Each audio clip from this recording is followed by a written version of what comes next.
it was in 2010 when we started to get approached by every mall. They would show us the outlets and we'd look at the cost of rent, and then they'd tell us, what their spec was in terms of fitting out the place, and that was just astronomical. We were heavily funded and we were like, man, this is going to be, it's got to do well. So that's basically how we got into the malls, and looking back, that was one of our biggest mistakes.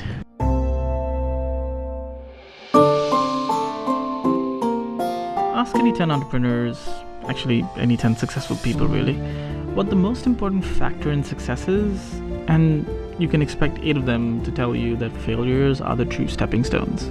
But how do you go about learning from failure and helping it actually shape your success? Pull up a chair and join the conversation with Mohamed and Peyman Al Awadhi, founders of Wildpeeta, who told us a tale of how they truly learned from failure. From Amaya FM, I'm Chirag Desai, and this is Tales of the Trade. Mohamed and Peyman, as young boys, grew up in Dera, Old Dubai as we call it these days. Back when Abras weren't just a tourist attraction, you actually used them to cross the waterways separating the two parts of Dubai, before 6-lane roads and skyscrapers lining up Sheikh Zayed Road. And growing up, they actually had an entrepreneurial role model right in the family. Here's Mohamed. My dad, he had like a couple of businesses. One was an import and export business for denim. So it was called Jeans Store. Jeans Store. Oh my God, yeah, memories. And then the second business was Sanrio, which is the Hello Kitty brand. So he was the first importer and retailer of Hello Kitty, Little Twin Star, Robbie Rabbit, and then went on to import Garfield and Pink Panther and the Smurfs and the Snorkels. I always tell the story of our dad always making us work in his stores or in his warehouse, and we're merchandising, and we're kids of like 7, 8, 9, 10, all the way through our teenage years and after we came back from university. So we certainly saw an operation, a business. This is Peyman. We spent a lot of time in retail. My dad was in retail at the time. We learned how to use the machines, we learned how to count, we learned how to send faxes. I thought we weren't going to mention the F word. But also, I think the one major lesson that we learned, and I think this is the most important lesson. My dad, if you look at his clients up until today, every major client that he's had from the last 30 years, still his client today, and they still want to deal with him and nobody else, because he's got this way, he's built this relationship with people, and they love to work with him. So when the time came for the brothers to put their own foot forward, they zeroed in on one of the most passionately contested and debated foods in the region, the shawarma. The sandwich that had their own childhood memories deeply entwined with it. We've been around food for the longest time possible. We always talk about the fact that we're a family that ate at home a lot. My father traveled a lot, and every time he'd come back, he'd bring a piece of the cuisine of the country that he went to, whether it was Taiwan, whether it was Japan, whether it was Singapore. And he would cook those kind of things at home. And my mother is an amazing cook. I think that kind of trickled down into some of our family members. But it was something that we knew from when we were little. We really wanted to be involved in. We didn't know in what way. I think we all have like a childhood memory associated with shawarma. So it's something that's very dear to our heart and something very personal. And if you grow up eating a shawarma from a specific place, then that flavor is what you remember. And I think everybody has that. Right next to our house in there was a place called Malik Al Shawarma, and we will never forget that place. A little shawarma place with, one Ma'allim shawarma. We'd pass by there regularly and eat his shawarma, and it was amazing. As a 7-year-old, I remember, having that sandwich, unwrapping that white paper, and just taking the first bite with all that tahina. It was just amazing. Like, we could never forget that. And as we grew up, we started to ask each other, like, why is this been exactly the same ever since it probably began? I mean, the ingredients are quite simple. They're like very small in terms of number. And we felt like there was an opportunity there, to kind of put a little bit of a wild twist to it. There's so much. I mean, up until, the recent past, probably everything was imported into this region. We looked at the shawarma and we looked at the Arabic shawarma, and we felt like there was an opportunity to export that in the same manner that today you have sushi all around the world, and it's something common. It's on everybody's tongue, right? You'll see that it is probably one of the most popular sandwiches in the world. So in different areas, they give it different names, whether it's a doner or whether it's a tacos el pastor in Latin America, or is it gyro or gyro? Yeah, there you go. Gyro. So it's pretty much the same sandwich, with a different name around the world. It's moved with immigrants and refugees around the world, so it's become so popular. I don't think there's anybody that doesn't understand what this sandwich is, right? So we thought it would be a great place to start. I think if you think about what is the Middle Eastern sandwich, there's just one. Now, the brothers didn't want to stop at redefining the concept of the sandwich alone. They also wanted to build a community. For most of us who were active on social media all the way back in 2008, our first sightings of Wildpeeta were actually on Twitter. This comic book-like Khaliji avatar had started interacting with us, building intrigue about this new brand. And remember, this was at a time when companies were only just grasping the power of social media. What is an obvious communication channel today was a pretty rare sight back then, and the community took notice. Paul Castle, popularly known by his online avatar Daddy Bird, his wife Carla, and even their two cats, Bert and Oliver the Loud, were local celebrities of the Twitter scene back then. If you attended a tweet up at some point in 2008, you've definitely met them. And while they've since moved out of Dubai, Paul still fondly remembers those days and why the Wildpeeta community was so successful. Twitter was unblocked in the UAE at the end of 2008, and very quickly an online community started to form. It was very positive. Many of us got to know people we would not have gotten to know otherwise. Mohamed, with a Wildpeeta Twitter account, joined us on that very soon afterwards and became a very active member of our online group and offline group as well. And even though he and Peyman were working on getting Wildpeeta off the ground at the time and using Twitter to spread the word about it, he was doing it not as other businesses do, just sort of as a megaphone. He was a genuine member of the community, an everyday friend that we talked to online regularly about many things besides the restaurant. They sought input from us, and we'd already enjoyed getting together for meals and meetups, tweetups, frequently all the time, going to many of the classic restaurants in Dubai, Special Estadi, Bukater, Harous Damascus. And so Mohamed and Peyman were basically bringing a new classic that certainly had appeal to us right off the bat. Decent location, and it was another opportunity for not just to meet up someplace, but a place where we knew we would be welcome. It was a convenient place to have Emirates and Macintosh user group meetings, quite a few board game tweet-ups. Of course, very memorable were the events that Mazerat had in regards to her 8-day academy.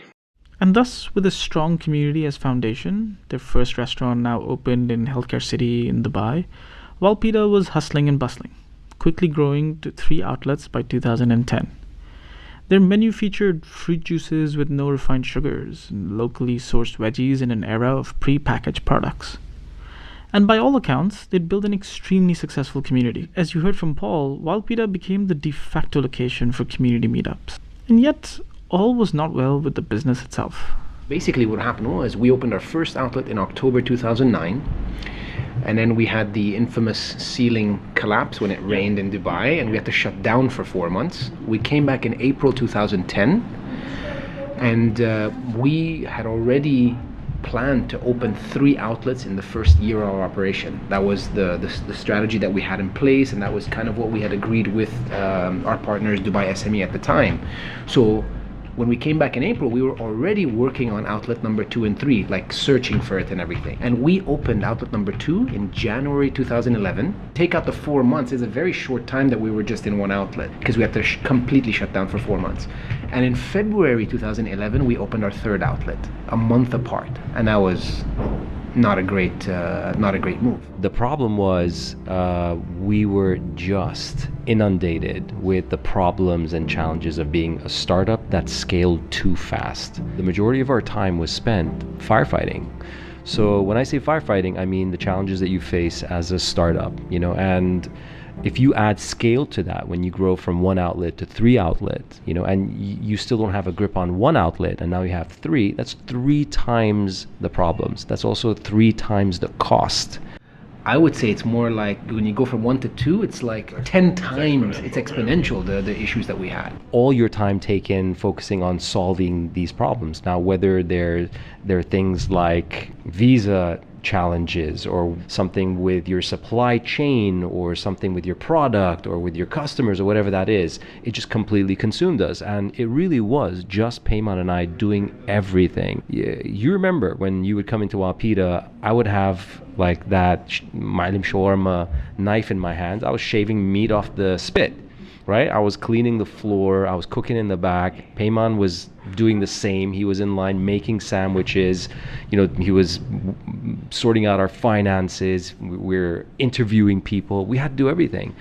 So there came a point where I think it was a year before we closed at the end of 2012, where we made a decision. We're like, we can't go on like this. We were losing a ton of money. Dubai was growing at an unbelievable pace back then, and with it came the advent of the now infamous mall culture. And whether it was due to the designer brands showing up left, right, and center, or just the sheer summer heat that made it impossible to be outdoors, people flocked to the malls to spend their days and weekends. Shopping, eating, watching movies, all sorts of kids' activities.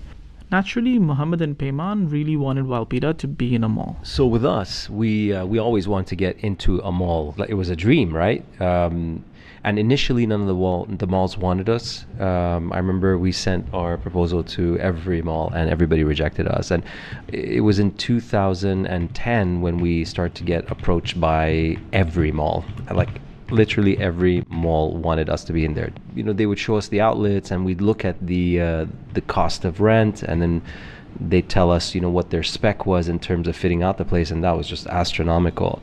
But in 2010, we were heavily funded. We had huge aspirations, and we were like, man, this is going to be, it's got to do well.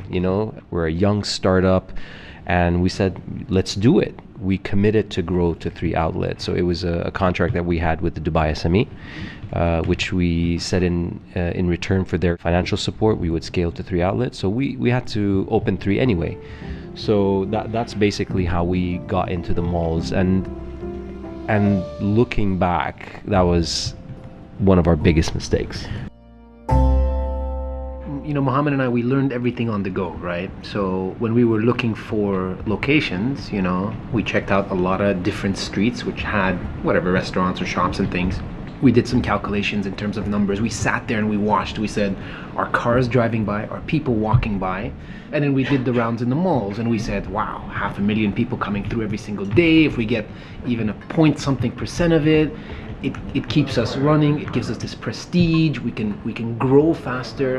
And remember, this all happened at the time where Dubai was on fast-paced growth, right? So we were in the same. Actually, everybody in Dubai was in the same mindset. Everybody's like, how fast can we grow? How big can we get? And I think we were in that mindset when we shouldn't have been. We should have stayed with that one outlet. When we look at our first outlet, before we actually had the ceiling collapse, that outlet was super profitable. In hindsight, as Mohamed said, had we stayed there and just ironed everything out, we weren't ready. I mean, when I say super profitable, I'm talking about 2 months, 3 months super profitable, right? It's not enough time for you to really understand what your business is doing right and what it is not doing right and what you need to fix. The calculations we did, to be honest, Chirag, is we said even if this is a novelty right now and we drop by 50%, we're still going to make money in this outlet. Which is why we thought if we go to a bigger one with more footfall, we can make more. It was the wrong formula. But again, we were learning, right? We didn't have anybody to tell us, be careful, go slow, wait, understand everything, understand the numbers. Don't be stupid. Yeah, but what to do is it's a lesson learned. If you look at the 3.5 years that we were in operation with the 3 outlets, there was a very limited time within that entire time, with all 3 outlets where we actually had a delivery operation. Okay, we almost rarely had it. So I think in the first year, in the first outlet, we had it for a couple of months. We had like 1 driver, and then we went to 2. Then we had to cut down, and the reason for that is we always wanted to have that side of the business, which is a big chunk of the business. We just did not know how to operate the restaurant as well as the delivery business. And in hindsight, again, were we able to do that in some form? I think we wouldn't have been in this position. Big lesson for us as well, yeah. And again, it's operations, right? Other restaurants over here, when we just talk to the general public, people talk about 40%, 50%. I haven't heard anybody say less than 40%, to be honest, at least within my circles. Having been able to generate 40% more revenue at that time, that would have changed the entire game for us. But we weren't experienced enough. We didn't have that capability at the time. One thing you have to understand as well, we didn't get to that day where Mohamed was talking about, where we said, okay, we think we need to stop bleeding, until after we did a number of different things. I mean, we're guys that really react quickly and try to learn very quickly. So we actually scaled too fast, quickly realized that was not the right move, and we scaled down. We said, this is not working, it's too large for us to handle. We still don't have a grip on all the little things. We're learning as we go. Let's scale down.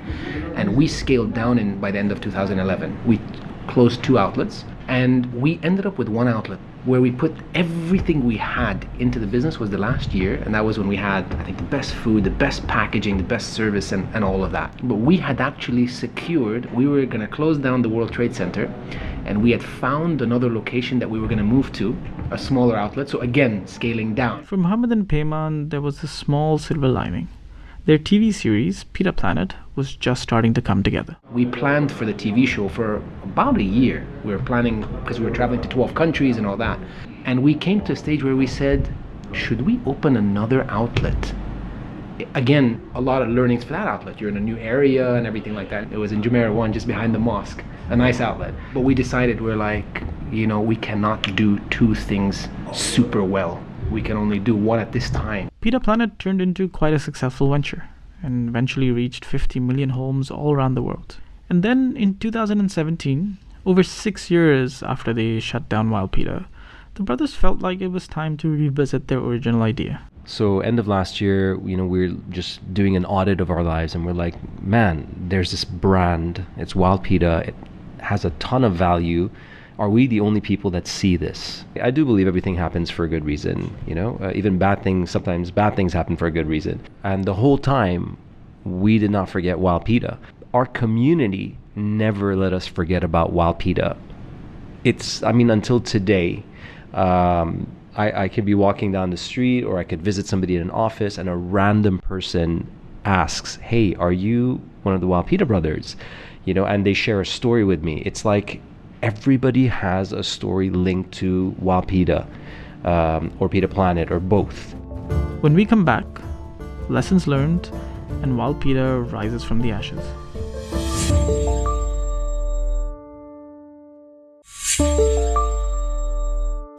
Welcome back. You're listening to Tales of the Trade and the story behind Wildpeeta. This episode is produced by Gaya, and original music for the show was composed by Reiner Erlings. It's easy to talk about failure as something just par for the course. But honestly, what's not easy is to actually deal with it. Watching your dreams just fall off a cliff, or go up in smoke if you prefer that metaphor, dealing with that self-realization, and even having that tough conversation that the business is not working, that's the hard part. And failure can only be a stepping stone for success if you actually evaluate and learn from it. And in late 2016, when Mohamed and Peyman felt like they wanted to bring Wildpeeta back, they involved the community to help them with this evaluation. So we asked our community to meet us at a secret Afghani bakery in Jumeirah, and we sat down on a sidewalk and we told them our intention to come back, and they did what our community has always done, tell us the truth. It was very brutal, which is awesome, and I think that's what kept us straight all this time.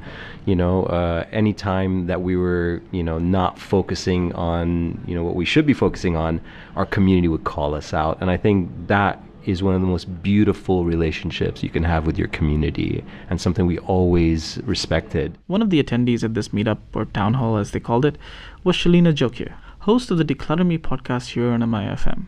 And when I checked in with her, I found that Mohammed wasn't exaggerating when he said that the community had been brutally honest with them.